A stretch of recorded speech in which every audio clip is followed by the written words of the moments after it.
gitu. Jadi tidak ada yang namanya fiktif, semuanya itu berdasarkan fakta dan jelas.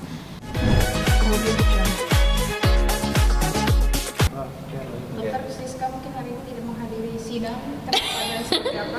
Jadi sebenarnya saya mau menghadiri, akan tetapi ada informasi dari lawyer saya bahwa pihak tersangka KH dan tergugat, tersangka sekaligus tergugat itu tidak datang. Jadi kan menurut penasehat hukum saya, percuma juga saya datang kalau prinsipal si tersangka sekaligus tergugat ini tidak datang. Gitu. Kenapa? Karena kan kita kan lebih baik langsung ke prinsipal. Kalau kuasa hukum mereka kan tidak tahu apa-apa, hanya katanya. Yang tahu permasalahan akarnya kan si tersangka dan si tergugat ini gitu. Jadi memang saya juga maunya memang berhubungan langsung dengan si tersangka alias tergugat ini supaya lebih jelas dan pasti. Kalau kuasa hukumnya kan hanya katanya gitu. Dan di situ juga kebetulan saya kan mau berbicara dengan orang yang langsung bersangkutan dan orang yang bisa saya ajak diskusi.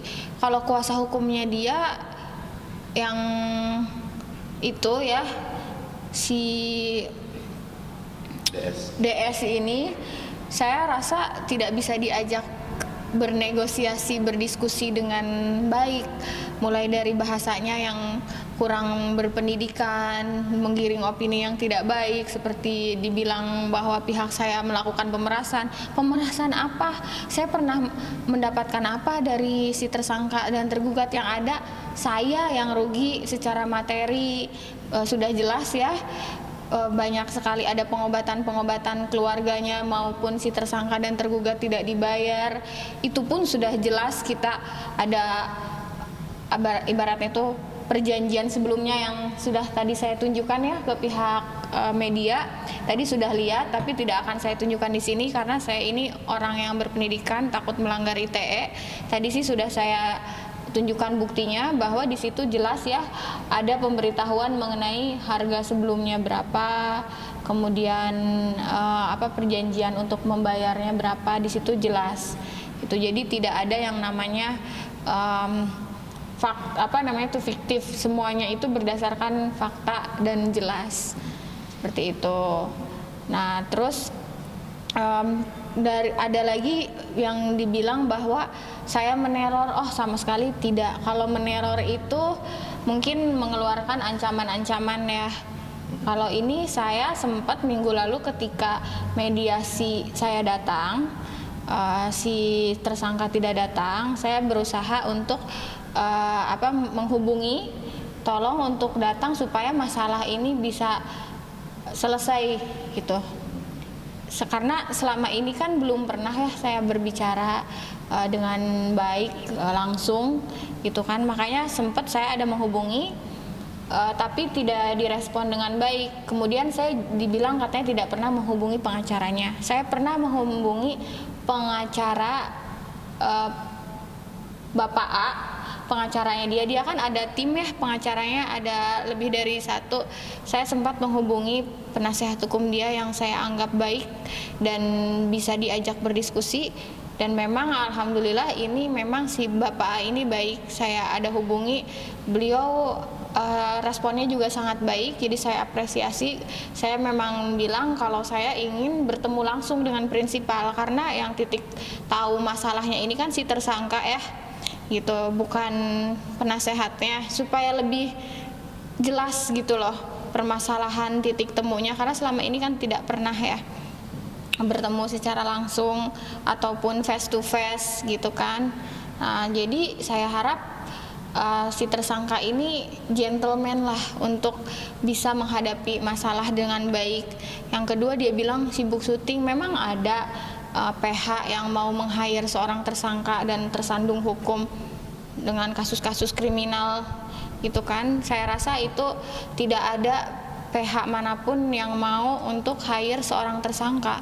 Oleh karena itu kan lebih baik sudah jelas dia ini tersangka, kemudian banyak merugikan saya.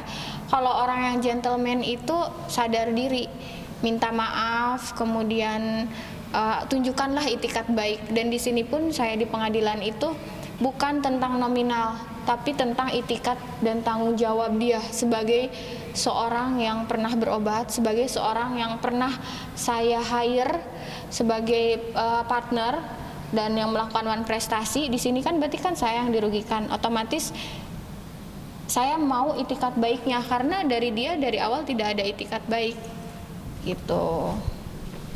Jadi pengen gimana? Mungkin bisa dijelasin soal tersangka ya, statusnya. Dia sudah tersangka statusnya untuk kasus penganiayaan dan perbuatan tidak menyenangkan pasal 351 dan atau 355 itu dari tanggal 26 Oktober sudah tersangka. Kemudian kenapa belum ditahan? Karena si tersangka ini ada mengajukan pra peradilan, di mana pra peradilan itu adalah hak dia sebagai tersangka untuk menguji keabsahannya sah atau tidak penetapan status tersangka di pengadilan. Nah, dia menggugat pra peradilan. Saya baca menggugat Kapolda Jawa Barat, Irjen Suntana, digugat. Di sana setelah 3 hari pra peradilan dicabut gugatannya. Berarti kan kalau dicabut gugatannya secara tidak langsung si tersangka dan timnya ini sudah mengakui bahwa kepolisian ini sudah secara sah, secara prosedur dan ketentuan hukum tidak terbantahkan bahwa tersangka ini memang sudah sesuai prosedur ditetapkan sebagai tersangka. Nah, dari situ kan dengan dia mencabut pra peradilan berarti sudah mengakui bahwa dia memang tersangka. Polisi tidak salah menetapkan status, kecuali kalau misalnya dia merasa dirinya benar, ajukan pra peradilan sampai tuntas, sampai ketok palu. Di situ kan jelas. Nah, ini kan dia kalah sebelum bertanding. Dia cabut gugatannya karena tahu bahwa pihak kepolisian itu tidak salah menetapkan dia sebagai tersangka dalam kasus penganiayaan serta perbuatan tidak menyenangkan. Sekarang gitu. udah ketemu belum sih sama beliau?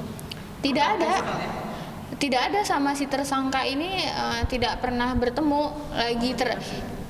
Terakhir bertemu tuh 15 November gelar perkara khusus. Itu pun bersama dengan pihak berwajib, kan ada dari kepolisian di Mabes Polri waktu itu, tanggal 15 November. Kemudian minggu lalu saya ada menghubungi lewat telepon, tapi dia cuma diem. Saya tanya, halo, saya mau bicara, saya ayo kita kan sebelumnya juga masalah saya sama dia tuh kan saya ada kedekatan khusus ya secara personal. Jadi menurut saya kenapa hubungan personal ini sampai seluruh Indonesia tahu, karena awalnya dia kan yang mempublikasikan ini semua masalah. Dari awal tanggal 10 Juni itu dia yang menyulut api gitu kan ya. Makanya dia jual, saya beli gitu kan ya. Tapi kan sekarang ini masalah sudah mau hampir 1 tahun ya, belum selesai, dan alhamdulillah dia sudah jadi tersangka. Jadi di sini kebenaran sudah sedikit terungkap, tinggal menunggu nanti sampai selesai untuk sidangnya. Dan ini pun kalau di Pengadilan Jakarta Barat sebenarnya kan saya ingin, selama ini kan belum pernah dari hati ke hati, face to face, kenapa dia berbuat tidak baik sama saya. Saya ingin bertanya, kenapa sih gitu, tidak gentleman, kenapa sebagai laki-laki tuh tidak menunjukkan itikat baik sebagai seorang yang pernah dekat dengan saya, sebagai seorang yang pernah bekerja dengan saya. Sebetulnya kan yang saya harapkan adalah itikat baik, tanggung jawab gitu. Kemudian juga tunjukkanlah dia sebagai pria sejati gitu kan. Saya selalu bilang kalau dia ini tuh perlu pakai rok, saya pakai baju zirah, pakai baju perang, karena sikapnya itu ya kurang menunjukkan keberanian dia sebagai pria sejati gitu kan. Nggak nggak berani menghadapi saya gitu. Makanya tadi saya nggak datang karena saya tahu dia tidak datang. Untuk apa saya datang? Dan saya tidak mau untuk berbanyak berdebat dengan pengacaranya dia yang bahasanya juga tidak enak didengar. Menanggapi Gitu. katanya kehadiran dokter adalah ketidakseriusan dokter dalam perkara ini. Oh enggak, justru saya ingin kalau bisa minggu depan tolonglah dia datang. Karena kan minggu lalu saya datang. Kalau saya tidak serius, ngapain saya datang minggu lalu? Karena saya pikirkan minggu lalu dia akan datang. Ternyata tidak. Waktu itu hakim mediatornya meminta si DS ini untuk menghadirkan si tersangka. Dia bilang siap diusahakan. Tapi kan ternyata kata-katanya hanya kata-kata. Siap diusahakan, ternyata tidak dia usahakan dengan baik. Karena yang datang bukannya prinsipal, malah orang yang tidak berhubungan sama sekali. Adiknya kan nggak ada sangkut pautnya. Gitu kan, makanya di sini justru yang sangat menyepelekan itu mereka, gitu kan. Nah intinya kan minggu lalu kalau tidak serius ngapain saya datang minggu lalu. Nah ini kan saya harap minggu depan datanglah, tunjukkan tanggung jawab dan itikat baiknya. Oke dok, mungkin Gitu. kan tadi ada statement dari KA itu soal itu seperti apa sih dok? Sebenarnya tidak ada teror menteror. Saya sempat menghubungi untuk mengajak bertemu dia secara baik-baik. Kan sebelumnya juga saya kan ada hubungan personal ya sama dia. Jadi nggak masalah dong saya hubungi secara personal. Toh kita ini manusia. Saya pengen ngobrol aja. Karena saya ini itu tadi saya bukan orang yang pengecut. Jadi saya mau hadapi ini orang gitu loh. Maunya tuh apa, terus mau sampai mana gitu. Karena kan mediasi sebelum waktu hari itu saya hubungi itu dia nggak datang. Karena kan harapan saya itu dia datang. Terus sekarang juga nggak datang gitu. Makanya waktu itu saya sempat nelpon, tapi dia hanya diangkat terus ditutup. Saya telepon lagi, diangkat, ditutup. Ada respon, begitu saja. Nah, saya juga cuman hanya memanggil nama dia, jadi tidak ada yang namanya kalau teror itu kan menakut-nakuti, betul tidak? Tidak ada, saya cuman kenapa sih kita harus seperti ini? Karena kan sebelumnya kan sangat disayangkan. Sebenarnya ranah pribadi itu tidak perlulah sampai ke publik. Kan itu tadi, ini kan dia yang membuat semua ini menjadi bahan konsumsi publik ya. Nah, saya merasa saya sebagai orang yang berpikiran waras gitu kan, mengajak untuk bertemu dari kepala yang dingin gitu. Kita kan sebelum sekarang kita berperang seperti ini kan kita sempat saling sayang gitu kan ya. Makanya ya itu tadi, saya mau bersikap gentleman lah, meskipun saya seorang perempuan, saya ingin menghadapi dia lah gitu. Mau sampai dibawa kemana kasus ini tuh, apakah dia tidak capek? Dia kan tidak bekerja, karena setahu saya seorang tersangka dan tersandung hukum ini jarang, setahu saya memang tidak boleh ya untuk melakukan pekerjaan di dunia entertain kalau dia masih tersandung hukum. Jadi ya itu sih semua dia yang tanggung resikonya. Itu kan semakin lama masalah, dia juga tersangka, kemudian tidak ibaratnya kan ini kan belum sampai saat ini belum sidang untuk tersangkanya karena masih menunggu gelar perkara khusus di Mabes Polri gitu kan. Nah, kemarin juga sempet dia juga kan ada hapus-hapusin postingan-postingan yang ada muka saya di Instagramnya. Saya pikir dia sudah mulai normal gitu loh, akal pikirannya sudah sehat. Karena kan tadinya semuanya hate speech ya, ujaran kebencian semua dengan jelas, video dengan muka saya banyak yang tidak disensor, dia posting kan ya. Saya sempat melihat dihapus, jadi saya pikir dia sudah waras gitu kan.